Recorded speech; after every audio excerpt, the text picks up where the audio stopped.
বাবু সরাই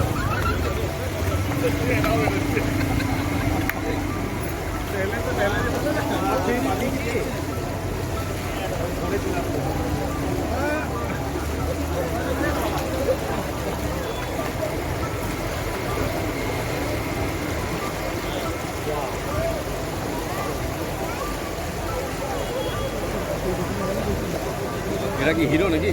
হ্যাঁ এটা হিরো। ফেসবুক স্ট্যাটাস পার্টি দিয়েছি। হ্যাঁ ওই ভাই বলো তোমরা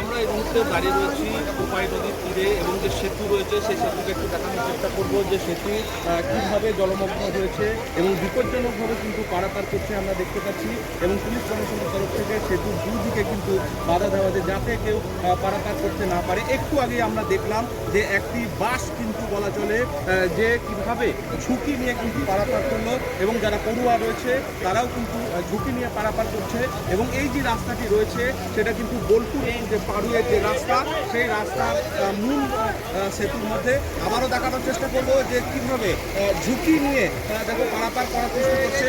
বিভিন্ন সময়ে কিন্তু বিপদের সম্মুখীন হয় আমরা দেখেছি। জল বাড়ছে, বৃষ্টি কিন্তু পড়ছে, ভারী বৃষ্টির জন্য কিন্তু সতর্কতা জারি থাকলো। দেখো কীভাবে কিন্তু ঝুঁকি নিয়ে পারাপার করছে। সেতুর ওপর দিয়ে কিন্তু জল বয়েছে, সাইকেল নিয়ে যাচ্ছে, কেউ হেঁটে হেঁটে যাচ্ছেন। কিন্তু প্রশ্ন হচ্ছে পুলিশ প্রশাসনের যারা আধিকারিক রয়েছেন তারা উপস্থিত রয়েছেন, সিভিক পুলিশরা রয়েছে, কিন্তু এই সেতু নিয়ে যাওয়ার পরেও এই যে সেতু ডুবে যাওয়ার পরও কিন্তু যান চলাচল করছে।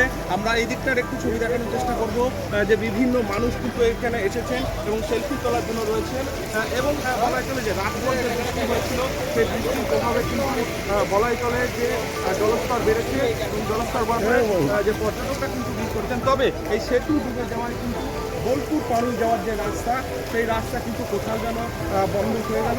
আমরা দেখতে পাচ্ছি যে কীভাবে ঝুঁকি নিয়ে পারাপার করছে কিন্তু অনেকেই। বৃষ্টি কিন্তু আবারও শুরু হয়েছে, জলস্তর কিন্তু বাড়ছে এবং ঝুঁকি নিয়ে কিন্তু বলাই চলে যে পারাপার করছে। বীরভূম থেকে সুব্রত বন্দ্যোপাধ্যায়, ৮+নিউজ।